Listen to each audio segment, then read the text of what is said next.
Buenas noches con todos, ya siendo 7:20 de la noche, vamos a dar inicio a la sesión del día de hoy. Ya, entonces vamos a complementar lo que habíamos visto la sesión anterior. La sesión anterior habíamos visto un poco de teoría y también habíamos complementado con un pequeño caso práctico. Ya, entonces en esta oportunidad vamos a complementar lo que habíamos tocado la sesión anterior. Ya vamos a realizar un nuevo caso práctico donde vamos a tocar algunos reparos adicionales a los que habíamos visto en la clase anterior. Ya, entonces yo tengo aquí un caso práctico. Ya, aquí tengo un caso práctico. ¿En qué consiste este caso práctico? ¿No? Vamos a revisarlo. Ya, ¿qué tenemos aquí? Nos dice que nos habla de una empresa avícola. Ya, la empresa avícola Inforcon. ¿Qué nos dice? ¿Su actividad económica cuál es? La elaboración de piensos, que es alimento seco, preparado para animales. ¿Ya? ¿Cuál es su actividad? Elaborar alimentos para animales. Su régimen tributario es el régimen general del impuesto a la renta. ¿Ya? Ahora, nosotros sabemos que para determinar el impuesto a la renta tenemos que partir del resultado contable. Nosotros determinamos el resultado contable ¿a través de qué? A través del balance de comprobación o también puede ser a través del estado de resultados. Son dos formas de determinar la utilidad. Una vez nosotros tenemos la utilidad, a esa utilidad tenemos que hacer algunas adiciones y deducciones conforme a normas tributarias. ¿Ya? Una vez yo le adiciono o deduzco esos montos, yo voy a llegar a una renta neta. Esa renta neta es el equivalente a la utilidad para fines tributarios. ¿Ya? Esa renta neta es el equivalente a la utilidad para fines tributarios. Y sobre esa renta neta nosotros aplicamos la tasa del impuesto a la renta. ¿De cuánto es la tasa del impuesto a la renta? Si nos habla del régimen general, la tasa del impuesto a la renta es del 29.5%. ¿Ya? Entonces, nos dice operaciones durante el ejercicio. Ya ahí estamos en esta parte, voy a crecer un poco la pantalla. ¿Y qué nos dice? La empresa sufrió el robo de mercadería en uno de sus almacenes, valorizada en libros por 43.600. La empresa aseguradora cubrió el 60% de la pérdida. Se realiza la denuncia policial, pero a la fecha del cierre del ejercicio aún no se concluye el procedimiento judicial. ¿Ya? Ahora, nosotros, esto ya lo hemos revisado en la sesión anterior. ¿Qué habíamos dicho con respecto al robo? A los gastos que nosotros tenemos por robo. Cuando nosotros hablamos de gastos por robo, la ley del impuesto a la renta nos dice que va a ser deducible en la parte que no esté asegurada. ¿Ya? Eso es lo primero que nos dice. Listo, lo siguiente es que la denuncia debe de haber concluido el proceso judicial. Ya, eso es lo siguiente. Ahora, ¿qué pasa aquí? Ya nos dice que la empresa sufrió el robo de mercadería en uno de sus almacenes, valorizada en cuánto? En 43.600. ¿Qué parte está asegurada? El 60%. ¿Ya? De arranque, el 60% no va a ser un gasto aceptado para fines tributarios porque está cubierto por seguro. Yo voy a recibir una indemnización por ese robo, ¿no? Entonces nosotros el análisis lo tenemos en nuestro PPT, ¿ya? Nosotros el análisis lo tenemos en nuestro PPT. Ahora, ¿qué pasa? Nosotros, bueno, la sesión anterior no explicamos el tema de adiciones permanentes, adiciones temporales, diferencias permanentes y deducciones temporales. ¿Ya? ¿En qué se diferencia este término? Ya, este término de temporal de permanente, ¿no? Porque nosotros tenemos en las diferencias que ocurren entre lo contable y lo tributario, ¿ya? Diferencias contable versus tributario, ¿qué tenemos? ¿Ya? Ahí nosotros vamos a encontrar adiciones, ¿no? Voy a tener casos en que vamos a tener que hacer adiciones y en otros casos voy a tener que hacer deducciones. Estos pueden ser de dos tipos, o puede ser permanente o puede ser temporal. Ahora, ¿en qué se diferencia el que sea permanente, el que sea permanente del que sea temporal? ¿Ya? ¿Cuál es la diferencia? ¿Cuál es la diferencia en que sea permanente y el que sea temporal? Cuando nosotros hablamos de diferencias de carácter permanente, son diferencias ya definitivas. Diferencias definitivas. Por ejemplo, en la ley del impuesto a la renta, en el artículo 44, nosotros vamos a encontrar los gastos no deducibles para fines tributarios, ¿ya? Por ejemplo, gastos que no estén sustentados en comprobante de pago, no son gastos aceptados para fines tributarios. Ahora, esos gastos no son aceptados para el presente año, pero a futuro serán gastos aceptados para fines tributarios, tampoco, ¿ya? Entonces ya es definitivo eso. Ahora, si yo voy a otro caso, la depreciación. ¿Qué pasa con la depreciación? Nosotros hemos revisado también la sesión anterior que vamos a encontrar en la ley del impuesto a la renta, vamos a encontrar tasas de depreciación. ¿Ya? Ahora, nosotros al registrar la depreciación en nuestra contabilidad, ¿en base a qué nosotros depreciamos? En base a lo que nos indica la NIC 16. Y la NIC 16 nos dice que nosotros debemos de depreciar los activos fijos en base a la vida útil, y esa vida útil, ¿quién la asigna? Nosotros la asignamos, ¿ya?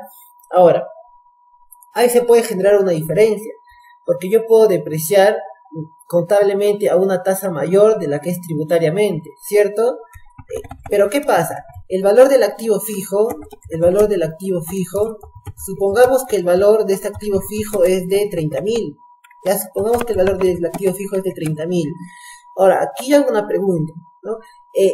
¿Qué parte de este activo fijo se tendrá que depreciar? Es cierto que se va a depreciar los 30.000, pero yo de repente para fines tributarios uso una tasa distinta que para fines contables. Pero el resultado final, ¿cuál va a ser? Al final todos estos 30.000 se tienen que consumir. ¿Se consumen de qué forma? De la forma de depreciación, ¿no? Si es que yo le doy 5 años de vida a mi activo fijo, se depreciará 1/5 cada año, ¿cierto? Y si es que tributariamente se utiliza la tasa del 10%, se depreciará 1/10 cada año. Pero ¿qué pasa? Al final, estos 30.000 se tienen que consumir. Así se deprecie tributaria o contablemente, estos 30.000 se van a tener que consumir. Entonces, así yo use una tasa distinta para fines contables y para fines tributarios, en algún momento la depreciación va a tener que cuadrar, ¿cierto? Porque la depreciación tiene que llegar a 30.000. Yo tengo que tener un gasto por depreciación de 30.000 una vez se consuma el total de la vida de este activo fijo, ¿ya? Y esa depreciación de 30.000 va a ser la misma para fines contables que para fines tributarios. Tal vez en el corto plazo no, tal vez en 2, 3 años no, pero de repente en 10 años para la depreciación de ese activo tributaria y contablemente ya llega a 30.000 y por lo tanto se hacen el mismo monto, ¿no? Pero eso será a lo largo del tiempo. Entonces, eso es una diferencia de carácter temporal, ¿ya? Si bien es cierto, se generan diferencias en el año presente, ¿ya?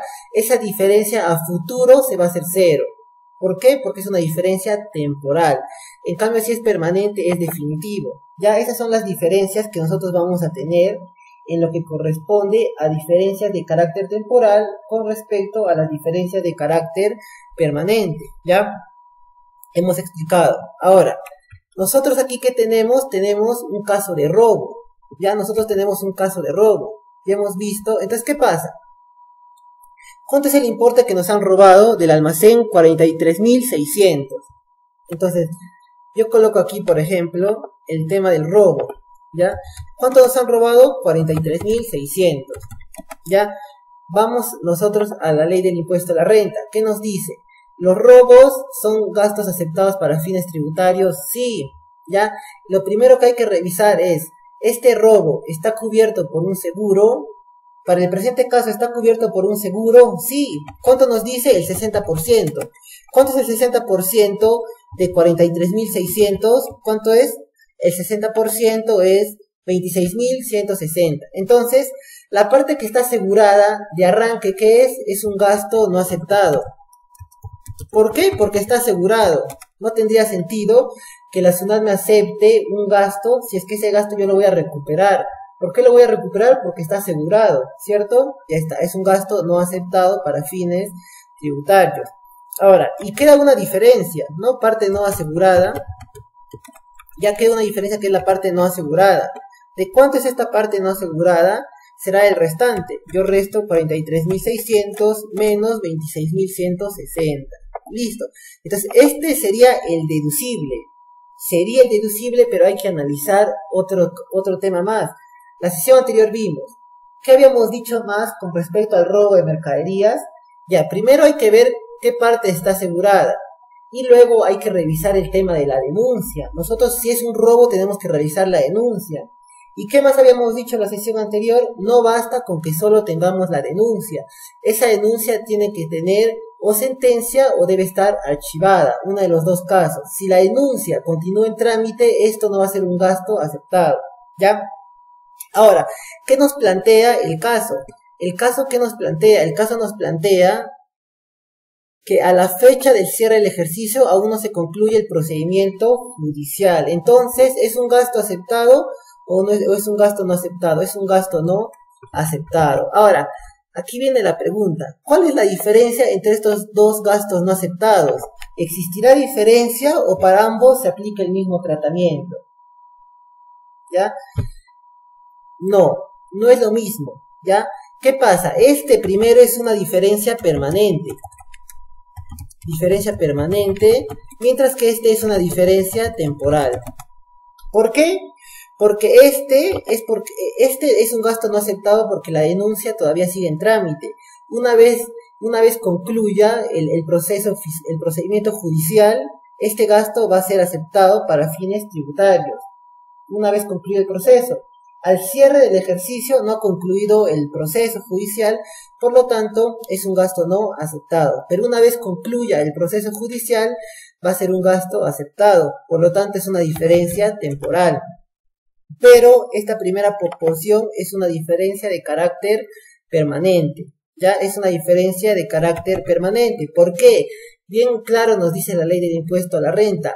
La parte que esté asegurada no va a ser un gasto aceptado para fines tributarios, ni en el presente ejercicio, ni en los próximos ejercicios. ¿Ya? Entonces, eso para tomar en cuenta.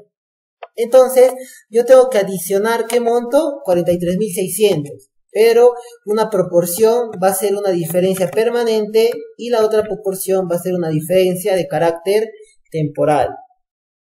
Y aquí nos plantea eso, ¿no? ¿Cuánto es el 60%? 26.160. Esta es la adición de carácter permanente. Y aquí tenemos otra adición de carácter temporal. ¿Cuánto es? 17.440. Es de carácter temporal porque una vez concluya la denuncia, bueno, una vez concluye el proceso judicial con respecto a esa denuncia, este gasto será aceptado para fines tributarios. Pero ambos montos hay que adicionar. Solamente que uno es permanente y el otro es de carácter temporal. ¿Ya? Pasamos al siguiente punto. ¿Ya? Pasamos al siguiente punto. ¿Y qué nos dice el siguiente punto? La empresa contrató por los meses de julio a diciembre a un proveedor que le brindó un servicio de movilidad y traslado para 12 de sus trabajadores administrativos por un monto mensual de 2.500 más IGB. ¿Ya? Un servicio de traslado a los trabajadores. Ojo que nos dice que es solo para 12 trabajadores. ¿Ya? ¿Qué más nos dice? Nos dice que se detectó que dichos trabajadores tenían las mayores dificultades al momento de acudir al centro de labores por la lejanía de su domicilio y el riesgo de contagio. Se sabe que las oficinas de la empresa se encuentran en una zona céntrica de la ciudad. ¿Ya? Ahora, repasando un poco lo que habíamos visto en la sesión anterior. La sesión anterior, ¿de qué habíamos hablado? Cuando hablábamos de los requisitos generales que se aplican a todos los gastos, ojo, generales, ¿ya? Generales, porque existen generales y específicos, ¿ya? Vamos a hablar de los generales. Hablamos de la causalidad. ¿Qué nos decía este criterio de la causalidad? ¿Ya? ¿Qué nos decía este criterio de la causalidad? El gasto, ese gasto es necesario para la empresa, ¿no? Eso es lo que hay que analizar. ¿Es necesario que la empresa incurra en este gasto de movilidad de los trabajadores? ¿Ya? Luego, lo otro, cuando hablamos de gastos de trabajadores, hay que ver el tema de la generalidad. Ustedes se recordarán que en el caso práctico que revisamos el día jueves, ustedes se acordarán que ahí habíamos observado habíamos observado el tema de una bonificación que no cumplía con el criterio de generalidad. ¿Qué quiere decir el criterio de generalidad? ¿No? Que los gastos en personal tienen que cubrir a todos los trabajadores, ¿ya? A todos los trabajadores. Ahora, importante aquí es tener el criterio que vamos a aplicar nosotros. Porque miren, lo que primero nosotros vemos aquí es que este gasto es un traslado a los trabajadores, pero aquí nos da un dato muy importante. Dice, se sabe que las oficinas de la empresa se encuentran en una zona céntrica de la ciudad. Ahora, si yo leo esa parte, si las oficinas de la empresa se encuentran en una zona céntrica de la ciudad, ¿será necesario contratar el servicio de movilidad? ¿Ya? Eso es lo primero que hay que tener en cuenta, ¿ya? Yo creo que no, yo creo que no sería necesario, ¿ya? Entonces, hasta ahí nos estaría cumpliendo con el criterio de causalidad, porque se encuentra en una zona céntrica y solo se aplica a 12 trabajadores. Se encuentra en una zona céntrica y solo se aplica a 12 trabajadores. No se está cumpliendo el criterio de generalidad, ¿ya? Porque ya vamos a ver más adelante que para este caso también se tienen que calcular las utilidades a distribuir, ¿ya? Entonces, una empresa para distribuir utilidades tiene que tener más de 20 trabajadores. Entonces, aquí solamente se le está brindando ese servicio de movilidad a 12 trabajadores. Entonces, hasta ahí no se cumple ni causalidad ni generalidad. Pero aquí hay un dato muy importante. ¿Con qué finalidad se traslada a estos trabajadores? Dice que estos trabajadores, en comparación con los demás, tienen lejanía de su domicilio, es decir, la oficina está en una zona céntrica, sin embargo estos 12 trabajadores viven lejos del centro, ¿no? Puede ser que vivan en zonas alejadas, por ejemplo Lima es una ciudad muy grande, ¿no? Puede ser que vivan, no sé, en Chosica de repente, y para el cercado es lejos, ¿cierto? Entonces, importante eso. Entonces, ahí hay un tema de que de repente sí se cumple la causalidad. Y aquí hay otro dato importante a tener en cuenta, ¿ya? Hay otro dato importante a tener en cuenta. ¿Cuál es el otro dato importante a tener en cuenta? Ya dice que existe riesgo de contagio, Ahora se cumple la causalidad, sí, porque nos han dado dos razones que son muy importantes con respecto a esos trabajadores, ¿ya? La empresa se encuentra en una zona céntrica, está bien, eso justifica el hecho de que esté en una zona céntrica, hasta ahí no había justificación para trasladar a los trabajadores. Pero ¿qué pasa? ¿No? Pero ¿qué pasa? Estos trabajadores, a pesar de que la empresa esté en una zona céntrica, ellos están en una zona alejada. Y lo otro es el tema del riesgo de contagio, ¿no? Hay un tema de intentar proteger a los trabajadores con respecto al contagio por la pandemia, ¿ya? Entonces sí se ha cumplido la causalidad. Ahora, el criterio de generalidad, en este caso, no sería aplicable, ¿no? Porque en este caso nos están mostrando que estos trabajadores, ya es un tema que ellos tienen dificultades para llegar a las oficinas donde laboran. Y encima que de trasladarse estarían exponiéndose al riesgo al contagio, ¿no? Entonces ahí se encontraría la causalidad. Y si nosotros nos vamos al PPT, ahí vamos a encontrar, ¿no? Un análisis, ¿ya? Está el tema del gasto por traslado del personal, ¿no? Durante la pandemia. Ya está el tema del gasto, y aquí vamos a encontrar el argumento, ¿no? Que en un contexto regular, el gasto de traslado del trabajador desde su domicilio, ya, en este caso, si no se encuentra en una zona de difícil accesibilidad, no resultaría razonable. Y eso es importante, ya, porque hay muchas resoluciones del Tribunal Fiscal donde observan este tema, ¿no? Muchas empresas tienen estos gastos por transporte de sus trabajadores, ¿ya? Pero ¿qué pasa? No, estas empresas están en zonas alejadas, ¿no? De repente Lurín, o de repente son mineras y están en campamentos mineros. Entonces, ahí sí es razonable que se contrate servicios de movilidad, ¿no? Pero, ¿qué pasa si es que la empresa se encuentra en una zona céntrica, en una zona de fácil acceso? Y entonces, en muchas resoluciones el Tribunal Fiscal ha determinado que en el caso de que se encuentre la empresa en una zona accesible, en el caso de que la empresa se encuentre en una zona accesible, ya no sería necesario este gasto, ¿ya? Pero ¿qué pasa? ¿Qué es lo que hace que este gasto sea necesario? El riesgo de contagio producto de la pandemia. El riesgo de contagio producto de la pandemia, por lo tanto, este gasto va a ser aceptado al 100%. ¿Habrá alguna observación que hacer? No, porque este gasto es aceptado al 100%, entonces no vamos a hacer ninguna adición. Pasamos al punto 3, ¿ya? ¿Qué tenemos en el punto 3? Durante el ejercicio 2020, la empresa ha invertido en un curso de especialización en industria alimentaria a favor del gerente de producción por un importe de 8.200. Ahora, ¿de qué estamos hablando aquí? En este punto, ¿de qué estaremos hablando? En este punto estamos hablando de los gastos de capacitación. Ahora, los gastos de capacitación serán aceptados para fines tributarios. Los gastos de capacitación sí son gastos aceptados para fines tributarios, ¿ya? De hecho, que en el artículo 37, se habla de gastos aceptados para fines tributarios, ¿ya? Ahora, en este artículo 37 nosotros vamos a encontrar que los gastos de capacitación sí son gastos aceptables para fines tributarios. Ahora, nosotros sabemos que existe la causalidad. Nosotros tenemos que demostrar que este gasto es causal con el negocio. ¿Qué quiere decir causal? Que es necesario para el negocio, ¿no? Es un gasto que permite que la empresa incremente sus ventas, de repente sea más eficiente, tenga la potencialidad de generar mayores ingresos. Eso quiere decir que sea causal el gasto.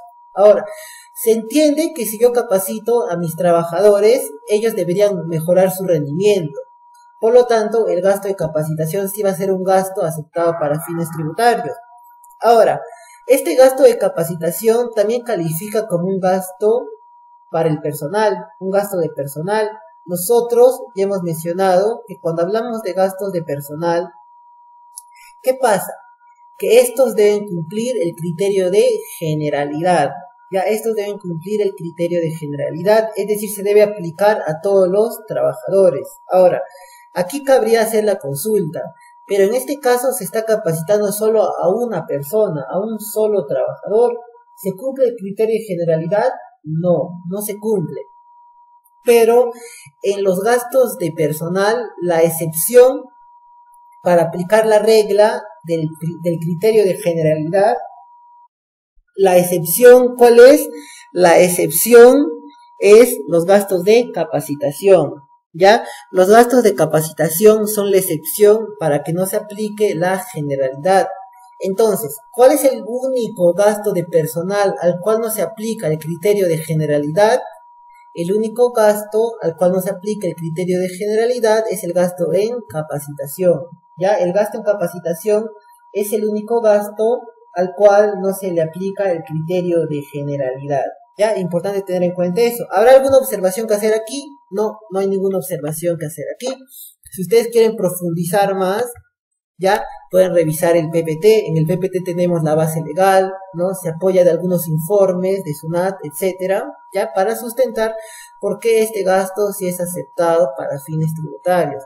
Ya hemos dicho, ¿qué pasa? ¿No? La excepción para aplicar el criterio de generalidad, ¿cuál es? Los gastos de capacitación, y eso lo encontramos aquí.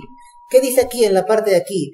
El criterio de generalidad establecido en el artículo 37 de la ley no será aplicable para la deducción de los gastos de capacitación, ¿ya? Que correspondan a una necesidad concreta del empleador de invertir en la capacitación de su personal.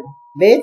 Entonces, por eso es que para los gastos de capacitación es que no se aplica el criterio de generalidad. Eso está en el artículo 37 de la ley del impuesto a la renta.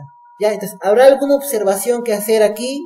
¿Habrá alguna observación que hacer aquí? No hay ninguna observación que hacer. El punto 3 es deducible al 100%, por lo tanto no hay ninguna adición o deducción que hacer para este caso. ¿Ya? No hay ninguna deducción que hacer para este caso. A ver, Julio César nos comenta, claro, fehaciencia, claro, muy importante, ¿no? Entiendo que te refieres con respecto al tema, al punto 2. Claro, siempre nosotros también, cuando nosotros hablamos de fehaciencia, es que nosotros debemos de tener los sustentos del gasto, ¿no? Eso es fehaciencia. Facturas, contratos, informes, todo eso va a permitir que nosotros cumplamos con este criterio de fehaciencia. Claro, muy correcto el aporte. ¿Ya?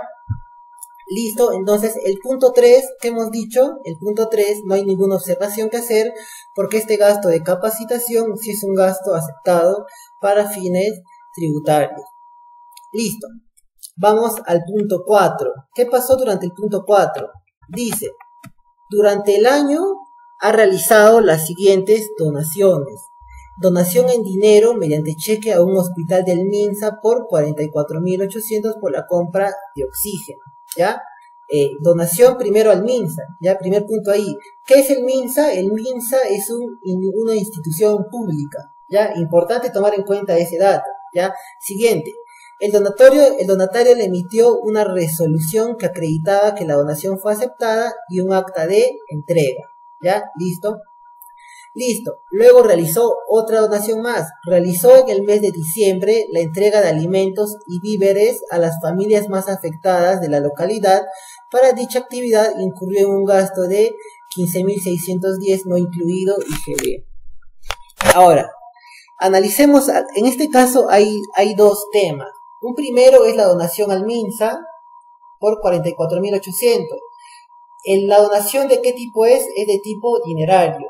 Se donó mediante cheque. Es muy importante este tema porque las donaciones, para que sean aceptadas como gastos para fines tributarios, tiene que ser bancarizado, ¿ya? Estas donaciones tienen que ser bancarizadas. Eso es lo primero a tomar en cuenta, que las donaciones tienen que ser bancarizadas.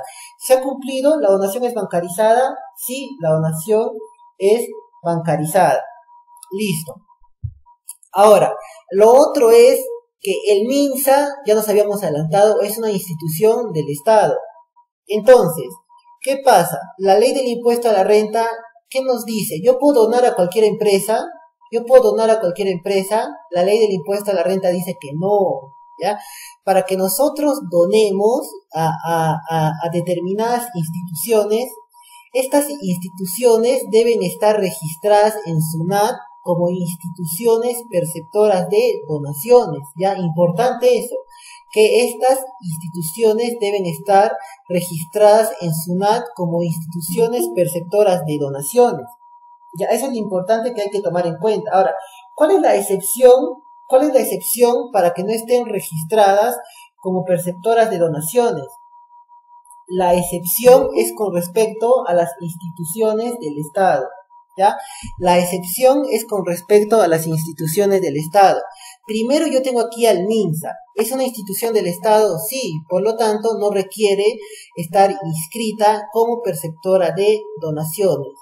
¿Ya? Entonces estos 44.800 sí son gastos aceptados para fines tributarios. Ahora hay que analizar el siguiente punto. ¿Ya? Ya sabemos que esta primera donación está correcta. Ahora vamos al siguiente punto. Realizó en el mes de diciembre la entrega de alimentos y víveres a familias más afectadas de la localidad. Para dicha actividad incurrió en un gasto total de 15.610 no incluido IGB. ¿Ya?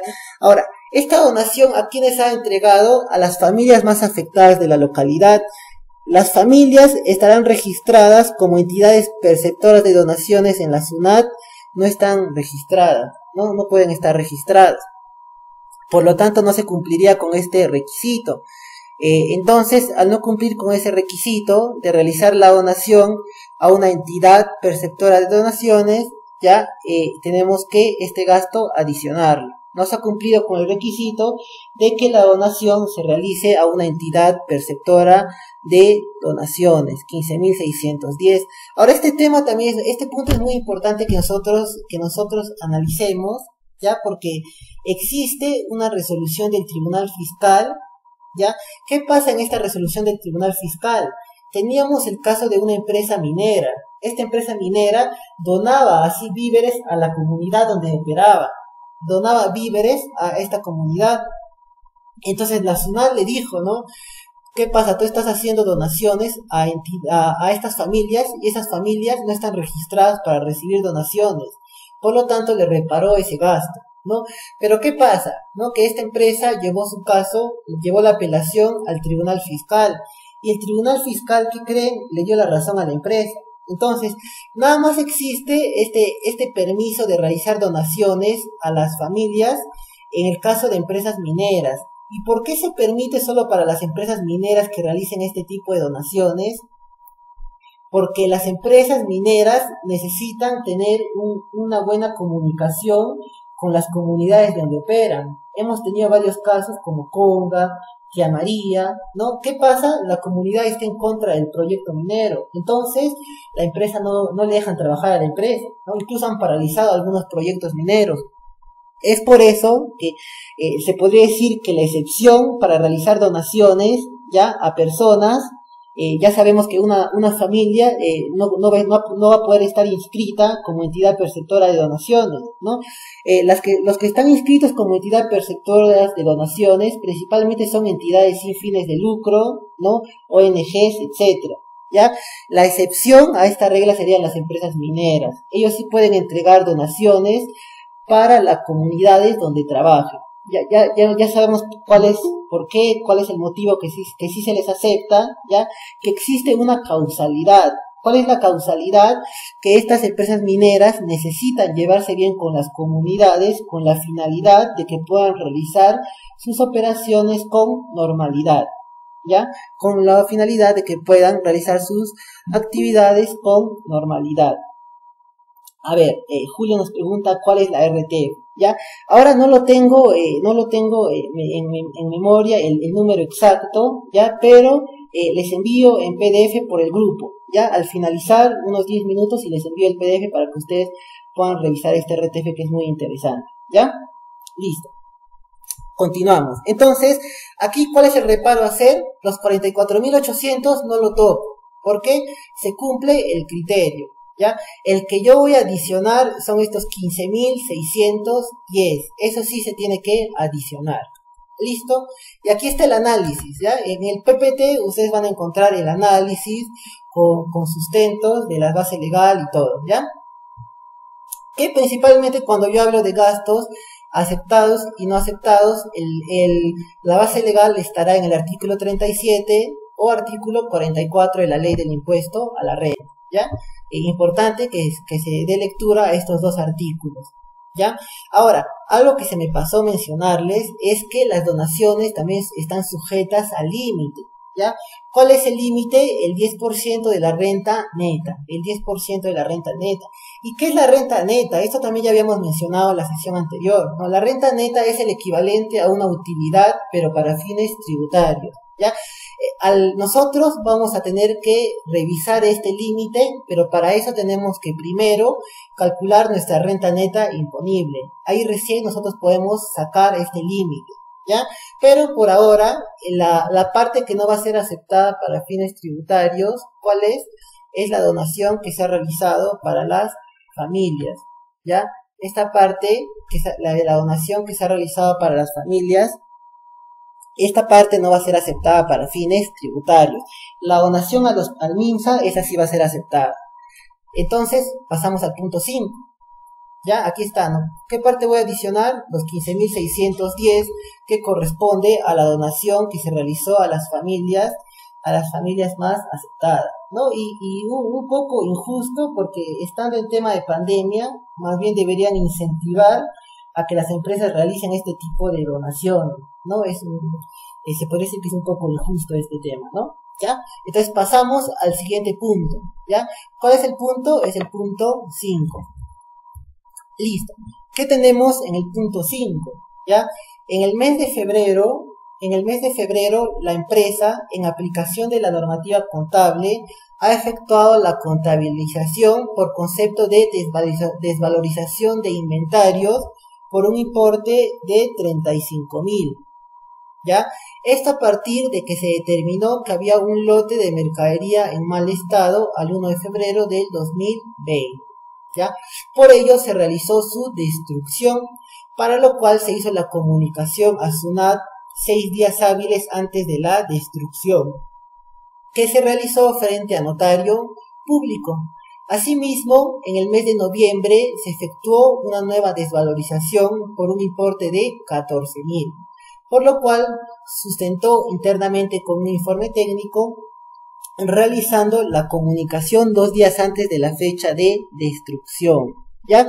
Este caso es un caso de desmedro. es un caso de desmedro. ¿Ya? ¿Qué pasa? ¿No? Mi mercadería se desvaloriza. ¿Por qué se puede desvalorizar? Producto de que de repente yo vendo alimentos, ¿no? Yo vendo alimentos, ¿y qué pasa? Los alimentos vencen, ¿no? Ya, si ya vence un alimento, ese alimento ya no queda otra que, ya no vale, ¿no? Yo no puedo comercializar un alimento que esté vencido, ¿no? Al toque me cae una multa de Digemit y otra de Indecopi, ¿no? Yo no puedo comercializar con productos que estén vencidos, ¿ya? Entonces, ¿yo qué tengo que hacer si es que, por ejemplo, mis productos se vencen? ¿Ya? Para que sea esa destrucción, para que sea ese desmedro aceptado como gastos para fines tributarios, yo tengo que destruirlo, tengo que destruir esos productos, ¿ya? Entonces, ¿cómo funciona? ¿Ya? ¿Cómo funciona el tema del desmedro? ¿Ya? El desmedro es la pérdida cualitativa del producto, pérdida cualitativa. Cuando nosotros hablamos de pérdida cualitativa, ¿a qué nos referimos? A una pérdida en la calidad del producto. Por ejemplo, un producto se vence, de repente en los muebles, ¿no? En los muebles también por ahí se pueden desgastar, por ahí cuando vienen a ver, no vienen los clientes, a ver, por ahí de repente le hacen un raspón, etcétera, ¿no? Pérdida cualitativa, ¿ya? Ahora, para que este desmedro sea aceptado para fines tributarios, ¿qué se tiene que hacer? Se tiene que destruir, ¿ya? Se tiene que destruir. Ahora, aquí vendría un tema, ¿no? Aquí vendría un tema, ¿no? ¿Qué pasa? Por ejemplo, cuando nosotros hablamos de los productos que se vencen, ¿no? Estamos hablando de los productos que se vencen. Cuando nosotros estamos hablando de los productos que se vencen, ¿ya? ¿Qué suelen hacer las empresas? ¿No? Hacen ofertas, ¿no? Cuando un producto ya está a 2 meses, 3 meses de vencer, hacen sus ofertas, ¿no? Ustedes habrán visto en WOM, en Metro, en Plaza Vea, ¿no? Compra uno, lleva dos, ¿no? Compra dos, lleva el tercero gratis, etcétera, ¿no? Eso se conoce como ventas vía remate, ¿no? Esa es una alternativa para no tener que llegar a destruir los productos, ¿no? Porque ¿quién va a querer destruir un producto? ¿No? Entonces, una alternativa es que antes de que estos productos tengan un valor ya a cero, tener que hacer el remate, ¿no? Porque tendría sentido que destruyamos un producto que todavía tiene valor, no tendría sentido, ya no tendría sentido que nosotros destruyamos un producto que todavía tiene valor, ¿ya? Listo. Ahora, importante que nosotros tengamos en cuenta, ¿ya? Yo lo destruyo así, no sé, lo llevo mi producto, los alimentos, los quemo, no sé, y listo, con eso bastará. No basta con eso. Hay un procedimiento que nosotros debemos de seguir. ¿Cuál es el procedimiento? El procedimiento es el siguiente. Desmedros, ¿ya? Lo que nosotros se tiene que hacer con respecto a los desmedros es previo a hacer la destrucción, se tiene que comunicar a la SUNAT, ¿ya? Se envía un comunicado a la SUNAT avisando la destrucción, ¿ya? Con anticipación de ¿cuántos días? Con anticipación de 6 días hábiles, ¿ya? Lo otro es que la destrucción tiene que ser en presencia de un notario público, ¿ya? La destrucción tiene que ser en presencia de un notario público. Listo. Ahora, en mayo del 2020 salió un procedimiento alternativo, ¿ya? ¿Qué pasa? ¿No? Nosotros sabemos que el procedimiento general, ¿cuál es? Ya se avisa con 6 días de anticipación a SUNAT, ya 6 días hábiles, ojo.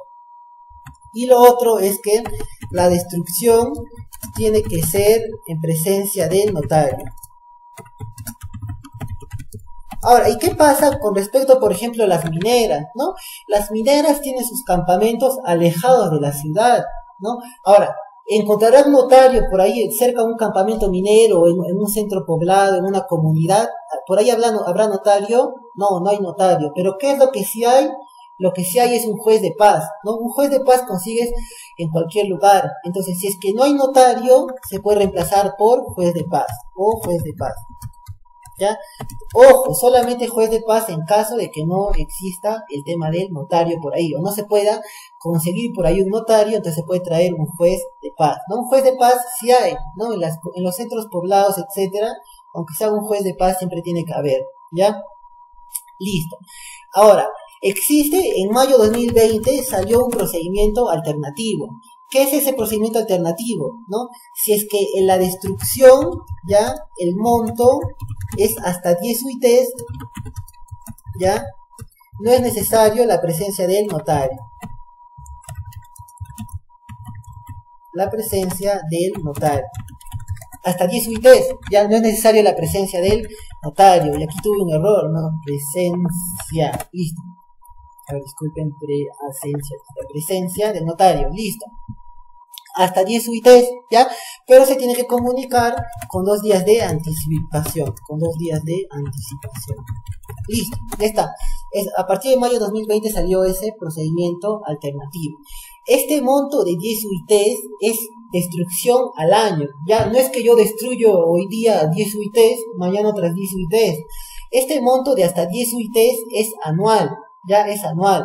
Importante eso tenerlo en cuenta. Ya, ahora sí vamos a analizar nuestro caso, habiendo ya revisado un poco de teoría. Ya, a ver, Julio César nos pregunta, ¿y el asiento contable cuál sería? Ya, el asiento contable para desvalorización de existencias, porque un desmedro, ¿qué es? Un desmedro es desvalorización de existencias. ¿Cuál es el asiento para desvalorización de existencias? Cargo 69 con abono a la cuenta 29. ¿Ya? Cargo 69 con abono a la cuenta 29. ¿Ya?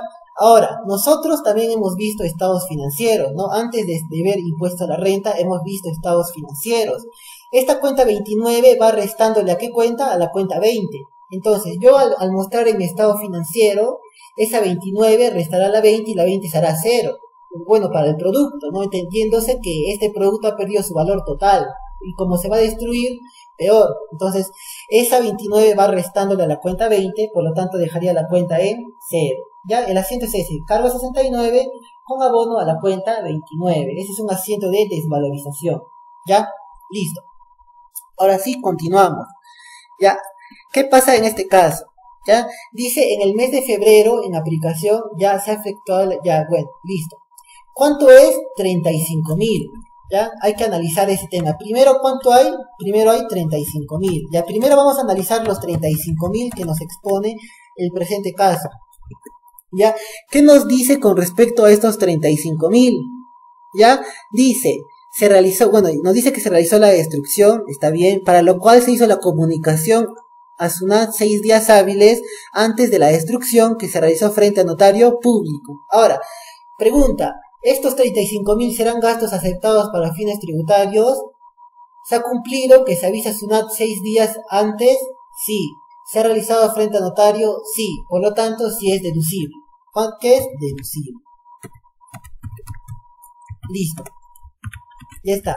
Seguimos viendo ahora el segundo caso. Porque han habido 2 destrucciones según los que nos plantea el caso práctico. ¿Ya? ¿Qué nos plantea para la segunda destrucción? Asimismo, en el mes de noviembre efectuó una nueva desvalorización por un importe de 14.000, por lo cual sustentó internamente con un informe técnico realizando la comunicación 2 días antes de la fecha de destrucción. Entonces aquí existe 14.000. ¿Y qué pasó con estos 14.000? Se aplicó este procedimiento que salió a partir de mayo de 2020. ¿Ya? Que nos decía que hasta 10 UITs no es necesario la presencia del notario, pero se debe comunicar a SUNAT con 2 días de anticipación. ¿Se cumplió? Sí, se comunicó con 2 días de anticipación. Ahora, nosotros hemos dicho, este monto de 10 UITs para que no sea necesaria la presencia del notario, ¿ya? ¿Es por destrucción o es el acumulado de manera anual? Es el acumulado de manera anual. Ahora, nosotros estamos calculando el resultado del año 2020. ¿Cuánto es la UIT 2020? 4.300, ¿ya? 4.300. La UIT 2021 es 4.400, la UIT 2020 es 4.300. Listo. ¿Cuánto nos dice? 10 UITs. Entonces, si yo quiero saber cuántos son 10 UITs, ¿cuánto será? 10 por 4.300, ¿cierto? ¿Cuánto será? Vamos a ver, esto por 10. Bueno, le aumento un 0. ¿Cuánto es? 43.000. 43.000. ¿Cuánto yo tengo acumulado en destrucción? 49.000. Listo. Ahora, ¿nos excedimos de las 10 UITs? Sí. ¿Es válido esta segunda destrucción? Se comunicó a la SUNAT con 2 días de anticipación, sí, ¿ya? Pero se realizó en presencia del notario, no es deducible, por lo tanto. ¿Ya? Hubiese sido deducible si es que la suma de ambos hubiera llegado a 43.000. O sea, esto a lo máximo debía ser esa destrucción por 8.000, ¿ya? Si era por 8.000, era válido que no esté el notario, ¿ya? Pero en este caso nos hemos excedido de las 10 UITs, por lo tanto, si era necesario que esté presente el notario. Por lo tanto, esta segunda destrucción por 14.000 va a ser un gasto no deducible, es decir, no aceptado para fines tributarios, ¿ya? El sustento, ya hemos dicho que, a ver, estos gastos vinculados, aquí está, desmetro, ya el sustento está aquí, ya, aquí está el sustento. Ya, al final nos dice que la adición, ¿por cuánto va a ser? Por 14.000. Estos 14.000, ¿a qué corresponden? Estos 14.000 corresponden aquí a la segunda destrucción. ¿Ya? Los 14.000 van a corresponder a la segunda destrucción. ¿Por qué? Porque hemos excedido las 10 UITs, por lo tanto, si era necesario la presencia del notario. ¿Ya? Importante esto tener en cuenta, porque hay algunos que confunden, no piensan que ese límite de 10 UITs es para cada destrucción, y eso es totalmente falso. Ese límite de 10 UITs es el monto acumulado por año, ¿ya? No es el monto por destrucción, es un monto acumulado por año, ¿ya? Listo, continuamos.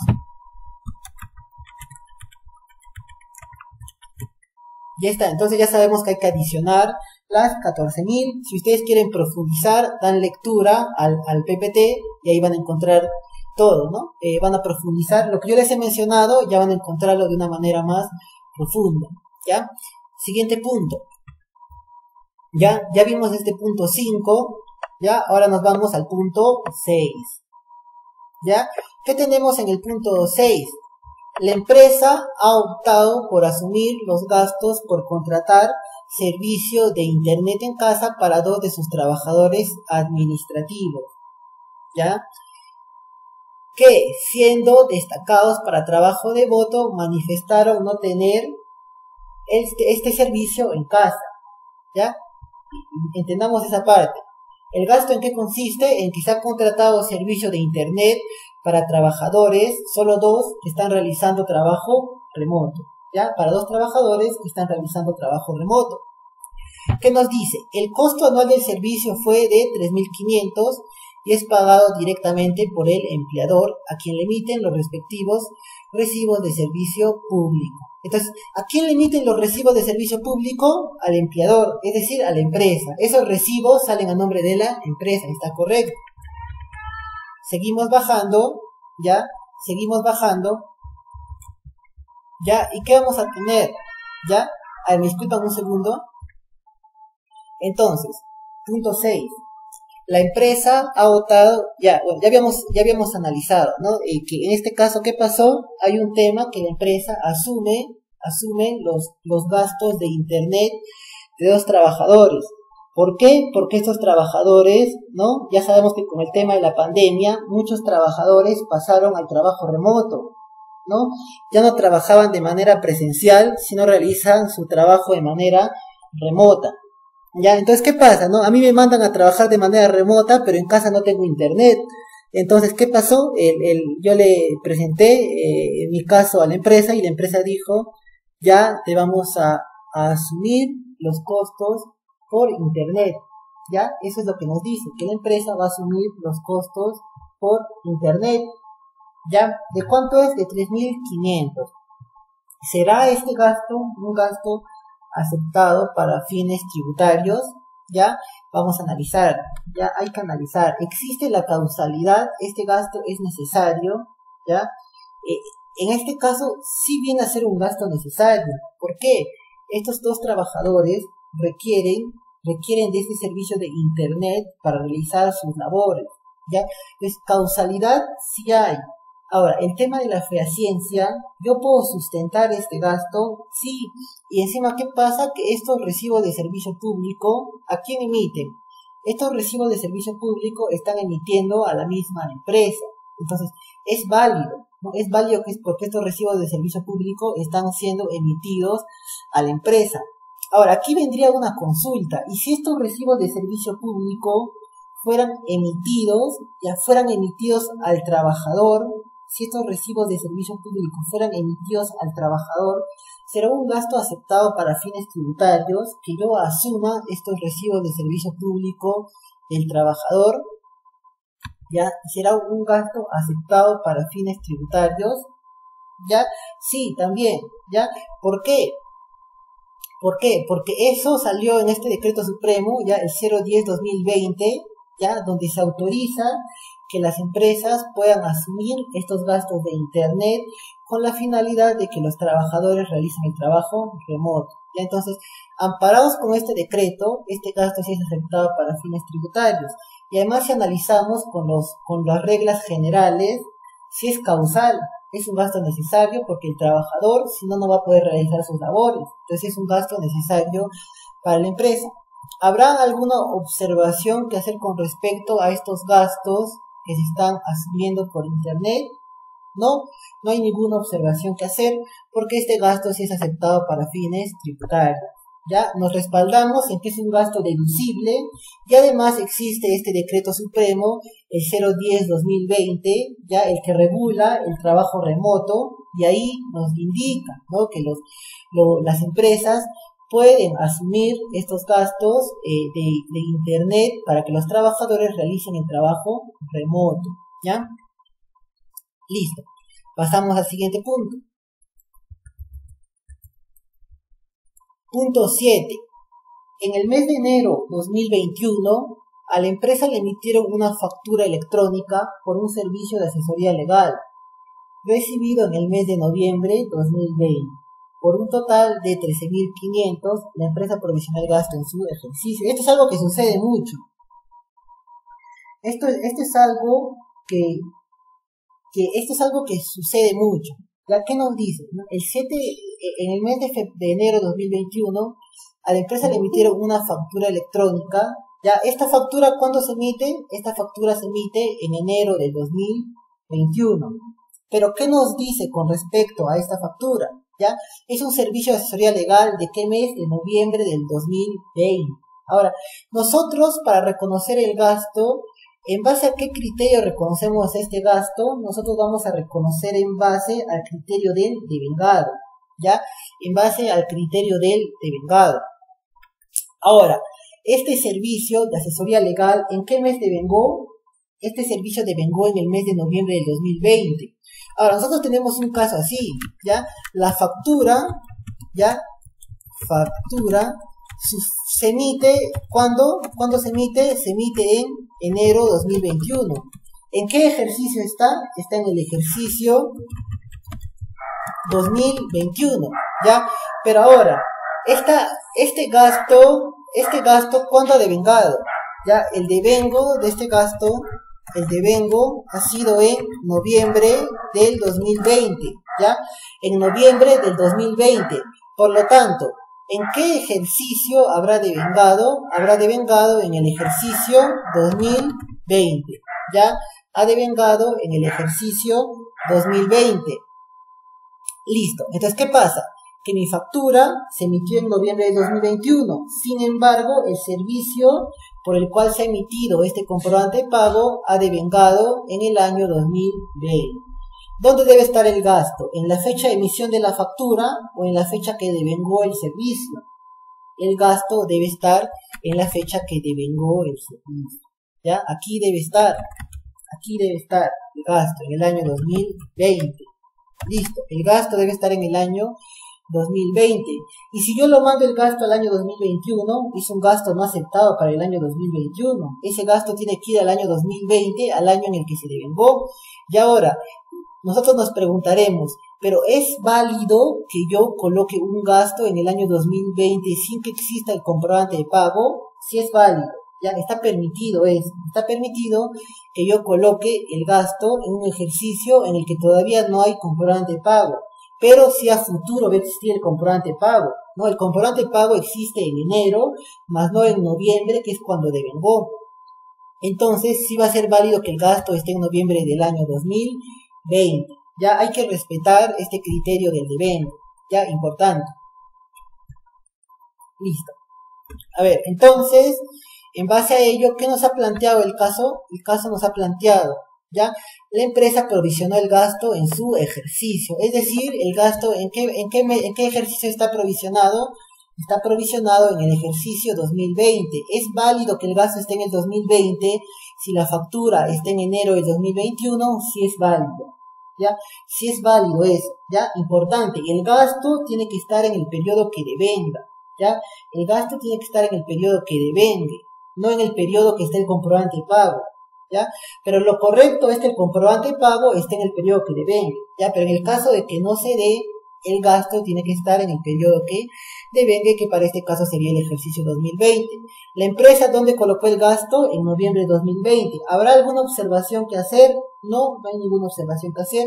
Se ha respetado el principio del devengo, ¿ya? Por lo tanto, no hay ninguna observación que hacer para el punto 7. Ya el sustento, ya sabemos que está en el PPT, ¿no? Incluso existe este tema de la casación, ¿no? Hay una casación, ya donde amparan que el gasto esté en el periodo que devengue, ¿no? No siendo necesario que el gasto esté en la fecha que se emite el comprobante de pago, ¿ya? Importante entonces tomar en cuenta el tema del devengo para el gasto. A ver, Julio dice, y si la factura hubiera sido emitida al trabajador, ya sería un gasto aceptado para fines tributarios, claro, porque el decreto supremo que hemos mencionado ampara, ¿no? Ampara que incluso este decreto supremo ampara que el trabajador pueda solicitar el reembolso de sus gastos de internet, energía eléctrica, etcétera.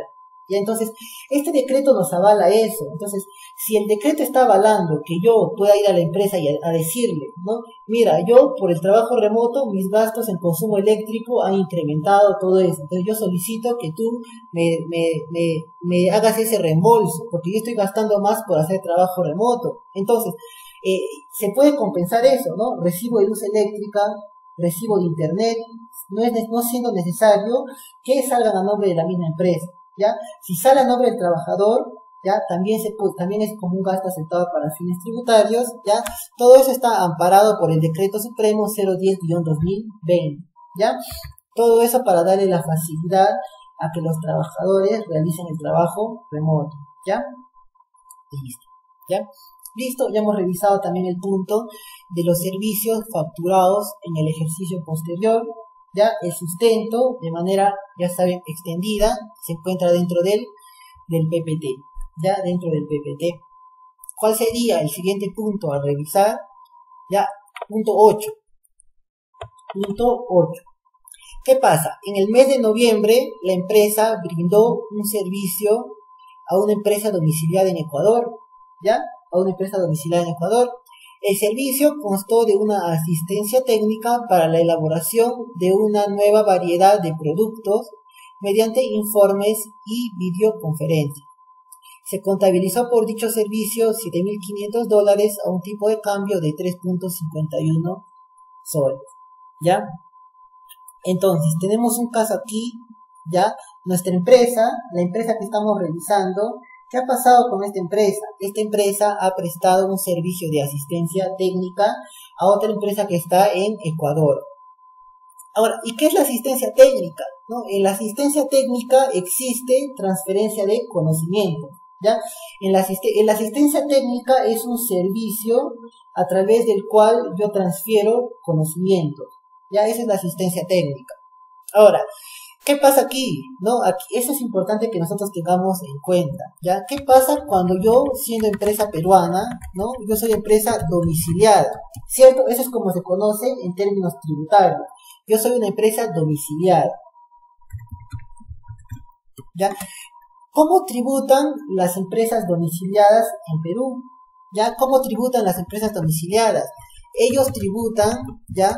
Por sus rentas de fuente internacional, ¿ya? De rentas de fuente internacional, ¿ya? Eso quiere decir que nosotros vamos a tributar por nuestros ingresos en el Perú y fuera del Perú, ¿ya? Ingresos dentro y fuera del Perú. Listo. Pero ustedes dirán, no, pero es injusto porque nosotros vamos, ¿qué pasa si nosotros tenemos un ingreso en el extranjero? ¿No? Si es servicio, lo más probable es que me realicen la retención del impuesto a la renta, que es como también nosotros hacemos aquí. ¿Qué pasa si nosotros contratamos los servicios de un no domiciliado, una empresa chilena, argentina, etcétera? Nosotros tenemos que hacerle la retención de impuesto a la renta, ¿cierto? La tasa en general es el 30%, ¿no? Asistencia técnica es el 15%, ¿ya? Intereses 4.99%, ¿no? Más o menos esas tasas se manejan, ¿ya? Para retener a empresas no domiciliadas o extranjeras. Ahora, ¿y qué pasa con nuestro caso? Si la ley del impuesto a la renta ha establecido que las empresas domiciliadas tributan por sus rentas de fuente internacional, es decir, los ingresos dentro y fuera del país, ¿ya? Es decir, los ingresos dentro y fuera del país. Ahora, en este caso, nuestra empresa ha prestado un servicio en Ecuador, ¿ya? Importante que nosotros tengamos en cuenta otra cosa, el tema de los CDIs, ¿ya? Los CDIs, ya que son los convenios para evitar la doble imposición, ¿ya?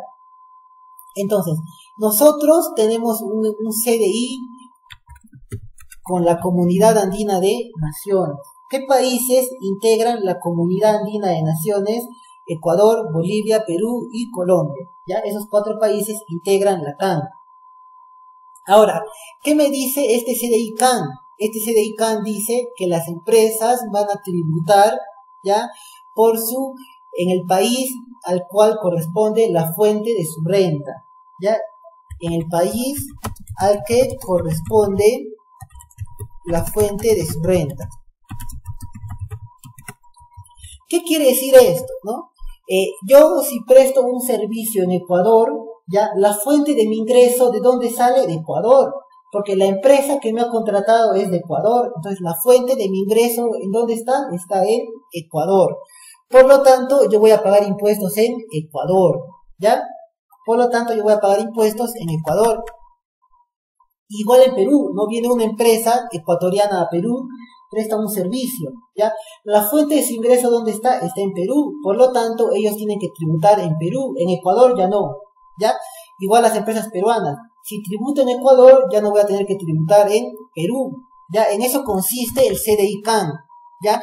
Yo voy a tributar en el país que es fuente de mi ingreso, ¿ya? Si la fuente de mi ingreso es en un país, Ecuador, Bolivia, yo voy a tributar en Bolivia, ya no en Perú, ¿ya?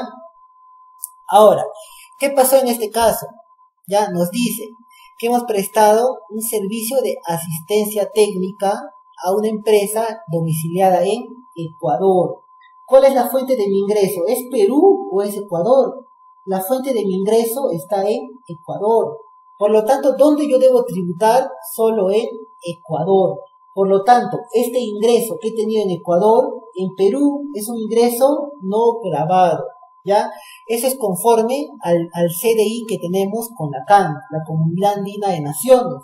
¿Qué países están?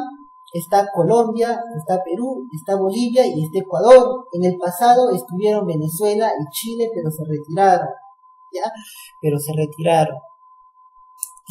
Y este CDI CAN, por ejemplo, nosotros hemos tenido el tema de la migración venezolana, ¿no? Entonces, ¿qué pasa, no? Si es que Venezuela se hubiera mantenido en la Comunidad Andina de Naciones, estos trabajadores de Venezuela hubieran tenido en el Perú el mismo trato que un trabajador peruano, ¿ya? Porque eso es también lo que nos dice este CDI que tenemos con la CAN, ya, con la Comunidad Andina de Naciones, ¿ya? Si nosotros nos vamos a trabajar a Colombia, tenemos el mismo trato que un trabajador colombiano, igual en Ecuador, igual en Bolivia. Antes Venezuela pertenecía, ¿no? Entonces, si hubiera pasado que Venezuela se hubiera mantenido en la CAN, ¿ya? Al momento en que venían los trabajadores venezolanos, hubieran tenido en Perú las mismas facilidades de contratar a un venezolano que con respecto a un peruano, ¿no? Nosotros sabemos que el tema para contratar a extranjeros es un poco complejo, ¿no? Nosotros no podemos contratar, por ejemplo, a extranjeros que no tengan una calidad migratoria, ¿no? Si entran así de informales no se les puede contratar. ¿no? Entonces, ¿qué más? Eso, también está el tema de la retención, ¿no? Nosotros le hacemos la retención, más o menos el primer año se le realiza, ¿ya? Nos consulta Julio César, Bolivia, Colombia, Ecuador, Perú, esos 4 son. Antes estuvo Venezuela, pero se retiró. Ahora actualmente solamente los 4 que menciono. Antes estuvo Venezuela, pero se retiró, ¿no? En la época que se firmó el TLC con Estados Unidos, ahí es donde se retiró Venezuela. ¿Ya? Entonces, en este caso, hemos mencionado, ¿ya? Que conforme a lo que nos indica, esto se conoce como la decisión 578, ¿ya? La decisión 578, donde se hacen este tipo de acuerdos entre los países que componen la Comunidad Andina de Naciones, ¿ya? El impuesto se va a pagar en el país que es la fuente del ingreso. Para este caso, como el ingreso es en Ecuador, este ingreso va a ser no grabado en Perú. Ya cuando hablamos de ingresos no grabados, aquí ya no se hace adiciones, sino se hace deducciones, ¿ya? ¿De cuánto será la deducción? De $7.500 por el tipo de cambio. ¿Cuánto es? 26.325. Esa es una deducción porque estamos hablando de un ingreso no grabado, ¿ya? Entonces, esto sería con respecto al punto 8. Ya, con respecto al punto 8, esa es la información que nosotros vamos a poder determinar. Entonces, continuamos. Con eso ya hemos acabado de revisar los 8 puntos. Ya, con eso ya hemos acabado de revisar los 8 puntos. Y ahora tenemos información adicional.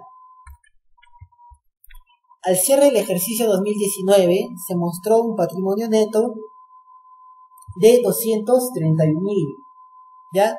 De 231.000. ¿Por qué es importante que nosotros tengamos en cuenta el monto del patrimonio neto? ¿Ya? El monto del patrimonio neto es importante que tomemos en cuenta por el tema de la subcapitalización, ¿ya? Esta subcapitalización nos va a poner un límite a los gastos por intereses, ¿ya? ¿Qué dice, no? Lo máximo que nosotros nos podemos endeudar es hasta el triple de nuestro patrimonio neto. Es hasta el triple, ¿ya? Si yo me endeudo en exceso del triple, esos intereses ya no van a ser aceptados como gastos para fines tributarios, ¿ya? Eso es lo que nos dice la subcapitalización.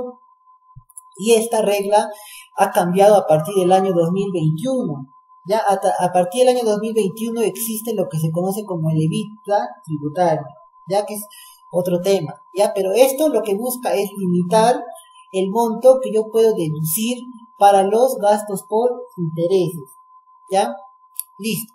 ¿Qué otra información adicional me da? Los pagos a cuenta del ejercicio suman 103.268 y el ITAN no compensado contra los pagos a cuenta es de 13.886. De 13.886. ¿Qué más? Los ingresos netos del ejercicio 2020 son 13.120.500. La utilidad contable del ejercicio, según balance de comprobación, es 715.200 y no incluye la provisión por participación, la cual será pagada antes del vencimiento de la declaración anual, ¿ya? Entonces, ya hemos revisado los 8 puntos que nosotros teníamos. Ahora lo siguiente, luego de haber realizado la revisión, lo siguiente sería que nosotros determinemos el monto de nuestro impuesto a la renta a pagar. Ahora tenemos que determinar el monto de nuestro impuesto a la renta a pagar, ¿ya? Pero aquí nos da un dato, nos dice que la participación va a ser pagada antes del vencimiento de la declaración anual. Y nosotros explicamos la sesión anterior en qué consistía el criterio del percibido, ¿no? Se tiene que pagar hasta antes del vencimiento de la declaración anual para que ese gasto vaya al periodo que devengó, ¿no? En eso consiste el criterio del percibido. Las utilidades son renta de quinta categoría, ¿ya? Entonces, como son rentas de quinta categoría, ya el criterio para utilizar el gasto va a ser en base al percibido.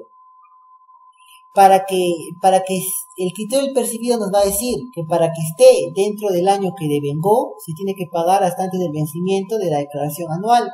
¿Se cumple ese requisito? Sí, sí se cumple. Por lo tanto, hay que calcular las utilidades porque ese va a ser gasto aceptado para fines tributarios.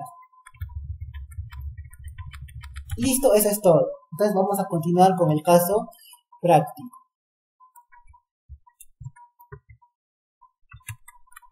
Listo, entonces aquí yo tengo mi estructura. En esta estructura nosotros vamos a determinar el impuesto a la renta a pagar. Ya vamos a utilizar esta estructura para determinar el impuesto a la renta a pagar. Listo. Primero, ¿qué necesitamos tener? La utilidad contable. Nosotros ya hemos explicado, para calcular el impuesto a la renta, ¿de qué partimos? Vamos a partir de la utilidad contable. ¿Cuánto es mi utilidad contable? Mi utilidad contable, según nuestro caso que nos plantean, es de 715.200. ¿Ya? 715.000. Listo. Ya coloqué mi utilidad contable. Ahora, tengo que colocar las adiciones de carácter permanente. Ya, las adiciones de carácter permanente. Pérdidas extraordinarias cubiertas por aseguradora. ¿Se recuerdan? Vamos a regresar al PPT. Esa fue la primera observación. ¿Se recuerdan del robo? Que lo comentamos, ¿no? La parte que no está asegurada la parte que no está asegurada va a ser un gasto aceptado para fines tributarios. ¿Cuál es el requisito? Que exista la denuncia, ya, y que ya se haya completado el trámite judicial. Eso quiere decir que la denuncia o tenga sentencia o esté archivada, ¿ya? Entonces, ¿qué más habíamos dicho? Que la parte que esté cubierta por seguro, va a ser un gasto no aceptado para fines tributarios. Y esa es una diferencia de carácter permanente. ¿Cuánto es el monto? Aquí está, 26.160. Entonces eso colocaré aquí. ¿Cuánto es? 26.160. Listo. Ahora, con respecto a hay algo que nos faltó analizar en su momento. Yo, al momento de tener mi indemnización, ¿ya? ¿Qué pasa con mi indemnización? Esta indemnización, yo, de la aseguradora, ¿qué voy a recibir? Voy a recibir dinero. Entonces, a la par que yo he tenido un gasto por robo, ¿no? Eso estará en una cuenta 65, ¿no? 65, el tema del robo. Pero ahora, aquí la consulta es con respecto a la indemnización que yo voy a recibir. Porque el seguro a mí me va a dar un importe por concepto de indemnización. Eso va a estar en la cuenta 75. Y aquí va a estar la indemnización del seguro. Ahora, aquí es donde tendríamos que hacernos la consulta, ¿ya? Ya hemos analizado el tema del robo, ¿ya? Y ahora hay que hacernos la consulta. Y para el caso de la indemnización que yo voy a recibir de la aseguradora, esa indemnización va a ser un ingreso grabado con el impuesto a la renta, ¿ya? Esa indemnización va a ser un ingreso grabado con el impuesto a la renta. Y la respuesta es no, ¿ya? La respuesta es no, esta indemnización es un ingreso no grabado, ¿ya? La indemnización que yo voy a recibir va a calificar como un ingreso no grabado. Por lo tanto, ese ingreso también va a ser una deducción, ¿ya? Este ingreso también va a ser una deducción. Voy a buscar la parte de deducciones. Ya aquí está deducción, ¿ya? Ingreso por seguro no grabado. ¿Cuánto es? 26.160. ¿Ya? Ese es el monto que yo voy a recibir por indemnización. Esto califica como un esto califica como un ingreso no grabado. Listo. Punto 2, gastos de movilidad. Gastos de movilidad, ¿qué hemos dicho? En gastos de movilidad hemos dicho que en este caso sí es un gasto aceptado para fines tributarios. Por lo tanto, yo no voy a adicionar nada. Voy a adicionar ¿cuánto? 0. Listo. Gastos de capacitación. ¿Se recuerdan? También hemos analizado gastos de capacitación. ¿Es un gasto aceptado para fines tributarios? Sí. ¿Hay algo que adicionar? No. Por lo tanto, también es 0. Las donaciones. Ahora, con respecto a las donaciones, ¿hay monto a adicionar? Sí, se adiciona la parte que es la donación a las familias. ¿Se recuerdan que eso también hemos revisado, no? Hay una donación que se realiza a las familias afectadas por la pandemia. ¿Cuánto es el monto? El monto es 15.610. Eso tenemos que adicionar. Listo. ¿Qué más tenemos? Tenemos el tema de los desmetros. Ustedes se acuerdan, hemos analizado este tema de la destrucción, ¿no? Habíamos mencionado que existía una primera destrucción, ya que se realiza en presencia de un notario. Y existe otra segunda destrucción que no se realizó en presencia del notario. ¿Y qué habíamos dicho? Habíamos dicho que la segunda destrucción que no se realizó en presencia del notario iba a ser un gasto no aceptado. ¿Por qué? Porque había superado el límite de las 10 UITs. ¿Y cuánto era el monto de la segunda destrucción? Aquí está, 14.000. ¿Ya? Esos 14.000 yo tengo que adicionar. 14.000 adicionamos. Listo. Punto 6. Gastos por trabajo remoto. Eso también lo hemos analizado, ¿no? Los gastos vinculados al trabajo remoto, ya hemos dicho, ¿no? Que estos gastos sí son aceptados para fines tributarios. Ustedes se recordarán estos gastos que la empresa asume por el internet de los trabajadores, que habíamos dicho que sí son gastos aceptados para fines tributarios. ¿Hay algún importe a adicionar? No. Por lo tanto, yo colocaré 0. Listo. Punto 7. Servicios facturados en ejercicio posterior. ¿Qué había pasado aquí? El servicio devengó en noviembre de 2020, pero la factura se emitió en enero del 2021. ¿Y la empresa en qué periodo registró el gasto? Registró en noviembre. ¿Por qué? Porque en noviembre había devengado. Por lo tanto, esta empresa registró el gasto en noviembre del 2020. ¿Y qué habíamos dicho? Que el criterio utilizado por la empresa estaba correcto, porque los gastos se tienen que registrar en base al criterio de devengo. ¿Ya? Entonces, ¿aquí hay algo a adicionar? No, no hay nada adicional, por lo tanto, el importe para el punto 7 será 0. Listo. ¿Cuánto suman mis adiciones permanentes? Sumamos. ¿Cuánto suma? 55.770. 55.770. Ahora pasamos a las adiciones temporales. ¿Han habido adiciones temporales? ¿No? Ustedes se recordarán cuando nosotros analizamos el tema del robo, ¿qué habíamos dicho? Que existe una parte que iba a ser una diferencia temporal. ¿Por qué iba a ser una diferencia temporal? Porque la denuncia está en trámite. Como la denuncia está en trámite, calificaba como una diferencia de carácter temporal. Una vez esta denuncia ya tenga sentencia o quede archivada, ahí recién va a ser un gasto aceptado para fines tributarios, ¿cierto? Eso habíamos mencionado. Ya, ahora, ¿cuánto es el monto? Vamos a regresar al PPT. Ya era el primer tema, el tema del robo. Aquí está. ¿Cuánto es? 17.440. Ese es lo que se tiene que esperar que tenga sentencia o archivamiento. ¿Cuánto es? 17.440. Listo. Esa es mi única adición temporal. Vamos a las deducciones. Ya hemos colocado el tema del seguro. Ya hemos mencionado que esa indemnización que se recibe del seguro es un ingreso no grabado. Y cuando hablamos de ingresos no grabados, hablamos de deducciones. Listo. ¿Qué falta? Los ingresos del exterior con Ecuador. Eso hemos revisado. ¿Cuánto es el monto?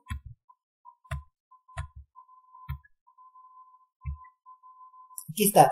26.325. 26.325 lo coloco aquí.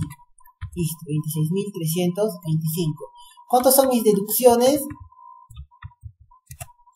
52.485. Ya está. Ahora yo tengo que sumarle a mi utilidad contable, ¿ya? Le sumo las adiciones de carácter permanente y le sumo las adiciones, a ver, ya está. Le sumo a mi utilidad contable las adiciones de carácter permanente y también le sumo las adiciones de carácter temporal. Luego tengo que restar las deducciones. ¿Ya? ¿Cuánto he tenido en deducciones? Aquí está, 52.485. ¿Cuánto me salió?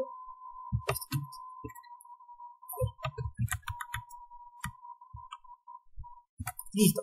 ¿Cuánto me salió? 735.925. Ya, ese es el importe que me ha salido. De 75.200, que era mi utilidad contable, ya, para efectos tributarios, ¿a cuánto incrementó? Incrementó a 735.925. Ahora, lo siguiente que nosotros tenemos que hacer antes de determinar el impuesto a la renta, tenemos que calcular la participación de los trabajadores. Ya, la participación de los trabajadores, en este caso, como es una empresa industrial, ya es una empresa que fabrica productos, en este caso, ¿qué hace? Produce comida para animales, ¿ya? Entonces, la distribución es del 10%. Si fuera comercial, sería del 8%. Si fuera servicios, sería del 5%. Entonces, para este caso va a ser del 10%. ¿Cuánto es el 10% de 735.925? El 10% es ya 73.592. 73.592.50. Estos 73.000 yo lo tengo que distribuir entre los trabajadores de la empresa, ¿ya? Para hacer esta distribución, la empresa tiene que tener más de 20 trabajadores. Listo. Ahora sí, ya hemos determinado la participación de los trabajadores y ahora sí podemos pasar al cálculo, ahora sí, de nuestro impuesto a la renta. Ahora sí vamos a calcular nuestro impuesto a la renta a pagar. Ahora, primero yo tengo que tener mi utilidad contable antes de impuestos. Ya, a mi utilidad contable antes de impuestos va a ser mi utilidad de aquí, la contable, y a eso le tengo que restar la participación de los trabajadores, ¿ya? Porque esta participación de los trabajadores va a tener influencia en mi utilidad contable. Por lo tanto, yo al restarle voy a tener 641.608. ¿Ya? Este es mi utilidad contable. Se podría decir que ya es la utilidad antes de impuestos, ¿no? Porque yo aquí tenía una utilidad contable, pero a esta utilidad todavía no se le había restado la participación de los trabajadores. Ahora, yo sí le he restado la participación de los trabajadores. ¿Y qué monto he tenido? He tenido 641.608. Ahora, tengo que sumarle las adiciones. Ya, tengo que sumarle las adiciones. ¿Cuánto es el monto de mis adiciones permanentes? Aquí está, mis adiciones permanentes. A ver, permanentes, aquí está. Total adiciones permanentes, 55.770. Tengo que sumarle mis adiciones temporales. ¿Cuánto es el monto por adiciones temporales? El monto por adiciones temporales es 17.440. Listo. Ahora tengo que restarle las deducciones. ¿Ya? ¿Cuánto yo tengo por deducciones? Aquí está, 52.485. Listo. Una vez yo a mi utilidad contable, ya después de haberle quitado la participación, le sume las adiciones y le reste las deducciones, ahí yo voy a poder tener mi renta neta. ¿De cuánto es mi renta neta? Es de 662.333. Recién a esta renta neta yo le aplico la tasa del 29.5%. ¿Cuánto sale? 195.338. Listo. Este ya mi impuesto a la renta calculado. Impuesto a la renta calculado. Ahora, nosotros cuando presentamos nuestra declaración renta anual, ¿qué pasa? No, nosotros a este impuesto a la renta calculado le vamos a quitar algunos créditos que nosotros tengamos. ¿Qué créditos tenemos? Tenemos el crédito de los pagos a cuenta, ¿ya? Los pagos a cuenta, estos pagos que se realizan al momento que yo presento mi declaración mensual de impuestos, voy a hacer un pago mensual de impuesto a la renta. Ese pago califica como pago a cuenta, ¿ya? Para el caso, ¿cuánto ha sumado mis pagos a cuenta? ¿Dónde están mis pagos a cuenta? 103.268. Entonces voy a colocar aquí 103.268. Estos son mis pagos a cuenta. Eso va a ir restándole a mi impuesto a la renta. Ya esto va a ir restándole a mi impuesto a la renta. Luego tengo el ITAN. Ya el ITAN también se va a compensar contra el impuesto a la renta. Existe un ITAN, ¿ya? El ITAN, ¿cómo funciona? El ITAN se aplica primero contra los pagos a cuenta del impuesto a la renta, ¿ya? En caso de que este ITAN no se agote una vez aplicado contra los pagos a cuenta, ese saldo yo lo podré aplicar contra el impuesto a la renta determinado de manera anual, ¿ya? Entonces yo voy a utilizar aquí también el ITAN contra este impuesto a la renta calculado, ¿ya? ¿Cuánto es el ITAN? 13.886. 13.883 y me sale importe a regularizar, ¿ya? ¿Cuánto es mi importe a regularizar? Yo le sumaré 78.234. Eso es lo que finalmente yo voy a tener que pagar al momento de presentar mi declaración de impuesto a la renta. ¿Cuánto voy a tener que pagar? 78.234. ¿Ya? Entonces, esa es la forma en la que se determina el impuesto a la renta.